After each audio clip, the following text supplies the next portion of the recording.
ಸತ್ಯವಾದದ್ದು ಸುಳ್ಳಲ್ಲ. ಅಕುಂಠಿತವಾದಂತಹ ವೈಕುಂಠದಲ್ಲಿರುವ ಮಹಾವಿಷ್ಣುವ ಕರದಲ್ಲಿರುವಂತಹ ಸುದರ್ಶನ 1000 ಕವಲುಗಳಂತೆ ವರ್ತಮಾನ ಕಾಲದಲ್ಲಿ ಮಾಹಿಷ್ಠತೆಯ ದೊರೆಯಾದಂತಹ ಕರ್ಕವೀರ್ಯ ಪುತ್ರ ಕಾರ್ತವೀರ್ಯನಿಗೆ 1000 ಭುಜಗಳು ಗಂಡವರು ಹೊಗಳುತ್ತಾ ಇದ್ದಾರೆ.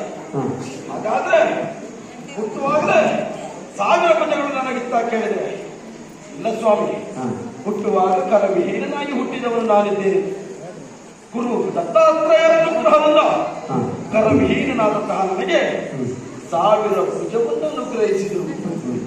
ಅನುಗ್ರಹಿಸುವ ಕಾಲಕ್ಕೆ ಅವರಾಡಿದಂತಹ ಒಂದು ಮಾತು ನನ್ನ ಕರ್ಣ ಪಟಲದಲ್ಲಿ ಇನ್ನೂ ಆಗಾಗ ಕೇಳಿದ ಅನುಭವ ಆಗ್ತಾ ಉಂಟು. ನಿನಗೆ 1000 ಕರವದಾಗಲಿ, ಸರ್ವ ಜನಪರು ನಿನಗಂಜಿ ನಡೆಯಲಿ. ಏನಿದರ ಅರ್ಥ ಅಂತ ಆಗಲಿಲ್ಲ. ಹೀಗೆ ಪುರಕ್ಕೆ ಬಂದೆ. ತಂದೆ ತಾಯಿಗಳಿಂದ ವಿಸ್ತರವನ್ನು ಏರಿ ಪ್ರಜೆಗಳನ್ನು ಪಾಲಿಸುವಂತೆ ಮುಂದಾದವನು ನಾನಿದ್ದೇನೆ. ವಿರಾಟ ಪುರುಷನ ಶಿರೋಭಾಗವನ್ನು ಬ್ರಾಹ್ಮಣರು ಅಂತಲೂ, ಬಾಹುವಿನಿಂದ ಕ್ಷತ್ರಿಯರು ಅಂತಲೂ, ತೊಡೆಯಿಂದ ವೈಶ್ಯರು ಅಂತಲೂ, ಪಾದದಿಂದ ಶೂದ್ರರು ಅಂತ ವಿಭಾಗಿಸಿದರು. ಏನಿದರ ಅರ್ಥ? ಶಿರೋಭಾಗದಲ್ಲಿರುವಂತಹ ಬ್ರಾಹ್ಮಣರು ತಾವು ಶ್ರೇಷ್ಠರು ಅಂತ ಅಹಂಕಾರ ಪಡುವಾಗಿಲ್ಲ. ನಾವು ಮತ್ತೊಬ್ಬರಿಗೆ ನಮಸ್ಕಾರ ಮಾಡುವುದಿದ್ರೆ ನಮ್ಮ ತಲೆಯನ್ನು ಮತ್ತೊಬ್ಬರ ಕಾಲ್ಪಡಕ್ಕೆ ತೆಗೆದುಕೊಂಡು ಹೋಗಬೇಕು. ಕಾಲಿನಂತಿರುವಂತಹ ಶೂದ್ರರು ನಾವು ಹೀನರು ಅಂತ ಚಿಂತಿಸುವ ಹಾಗಿಲ್ಲ. ಇನ್ನೊಬ್ಬರು ನಮಸ್ಕರಿಸಬೇಕು ಅಂತ ಆದ್ರೆ ಪಾದದ ಬುಡಕ್ಕೆ ತಲೆ ಬರಬೇಕು. ತಪ್ಪಿಯು ಶೂದ್ರರು ಕಾಲನ್ನ ತಲೆಯೋಪಾದಲ್ಲಿರುವಂತಹ ಬ್ರಾಹ್ಮಣರ ಕಡೆಗೆ ಮಾಡಬಾರದು. ಹಾಗಂತ ಕ್ಷತ್ರಿಯರು ಶ್ರೇಷ್ಠರಾಗುವುದು ಯಾವಾಗ ಕೇಳಿ. ನಾವು ಮತ್ತೊಬ್ಬರಿಗೆ ನಮಸ್ಕರಿಸುವುದಿದ್ರೆ ಪಾದ ಮುಟ್ಲಿಕ್ಕೂ ಆಗ್ತದೆ, ನಮಗೆ ಮತ್ತೊಬ್ಬರು ನಮಸ್ಕರಿಸಿದ್ರೆ ಅವರ ತಲೆಯನ್ನು ಮುಟ್ಟುವುದಕ್ಕೂ ಆಗ್ತದೆ. ಹಾಗಾಗಿ ಆರ್ತರು ಎನ್ನುವಂತ ಶಬ್ದವನ್ನು ಅಡಗಿಸುವುದಕ್ಕೆ ಬೇಕಾಗಿ ಲೋಕಮುಖದಲ್ಲಿ ಕ್ಷಾತ್ರರು ಎನ್ನುವುದು ಹುಟ್ಟಿಕೊಂಡದ್ದು. ನನ್ನ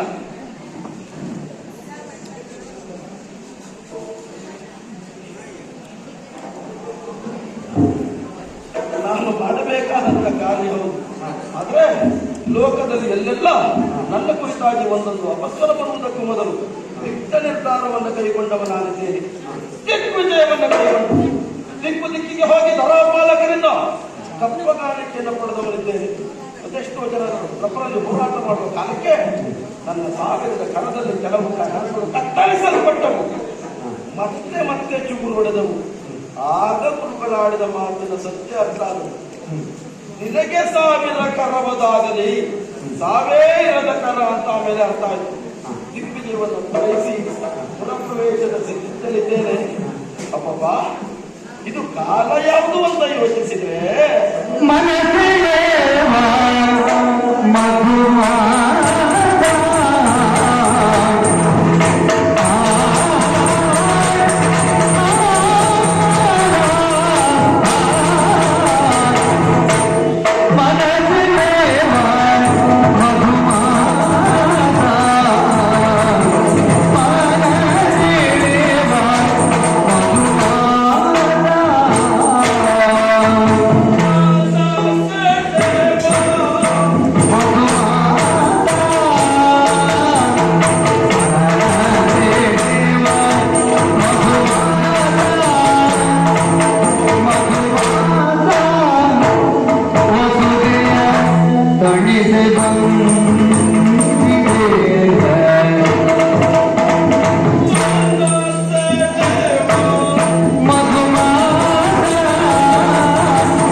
ನಾನು ಈ ವ್ಯಾಪ್ತಿ ಬಿಟ್ಟು ಹೊರಬೋದವರು ಕರೆಯುವುದಿಲ್ಲ.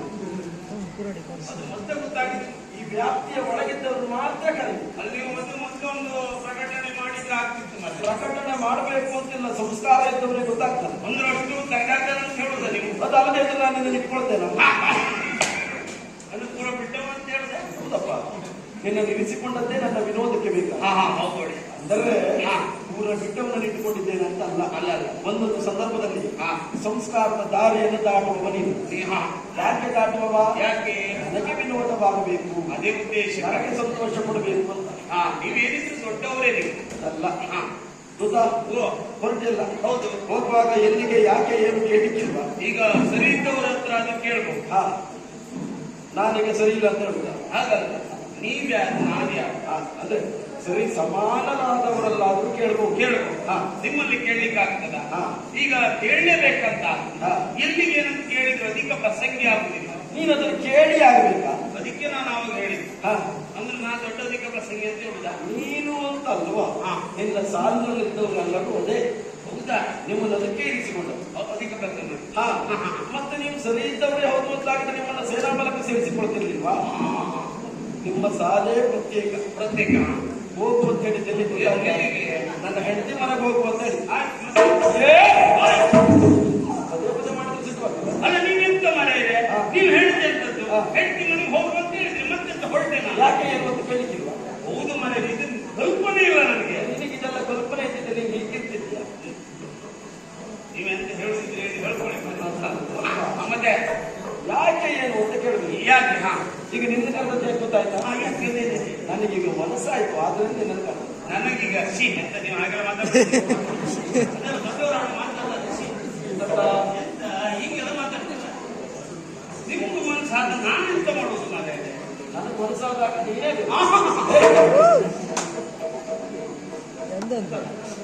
ನೀವು ಹಾಗೆ ಹೇಳ್ಬೇಡಿ. ಯಾವುದು ನಿಮಗೆ ಮನಸ್ಸಾಗಿದೆ? ಮನಸ್ಸಾಗಿದೆ. ಏನು? ಯಾವುದಕ್ಕೆ? ಏನು ಅಂತ? ಯಾವುದಕ್ಕೆ? ಇದು ಕಾಲ ಯಾವುದು? ಇದು ವಸಂತದ ಕಾಲ. ವಸಂತ ಕಾಲ, ಮಧುಮಾಸ. ಮಧುಮಾಸ ಮನಸ್ಸೆಳೆಯುವ ಮಧುಮಾಸ.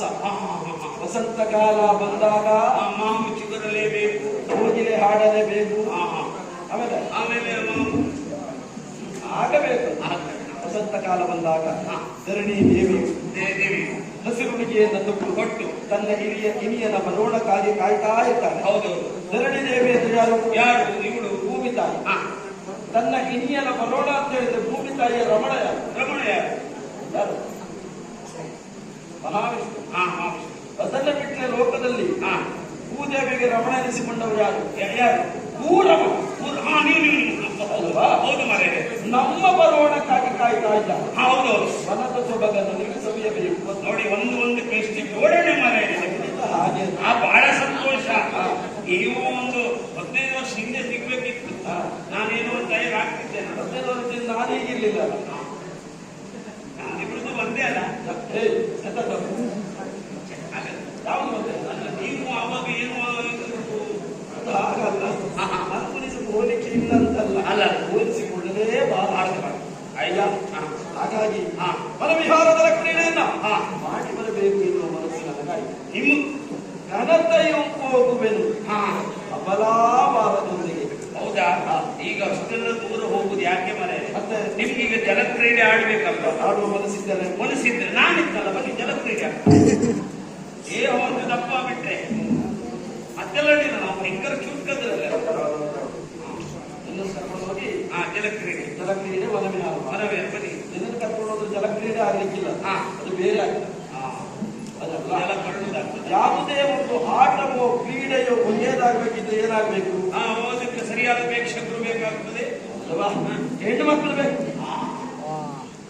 ಹಾಗಾಗಿ ಜಲಕ್ರೀಡೆ ವನವಿಹಾರವನ್ನು ನಡೆಸುವುದಕ್ಕೆ ಬೇಕಾದ ಅಬಲಾವಾರದೊಂದಿಗೆ ಹೋಗಬೇಕು ಎನ್ನುವ ತೀರ್ಮಾನಕ್ಕೆ ಬಂದಿದ್ದೆ. ಸರಿ ಸರಿ ಸರಿ.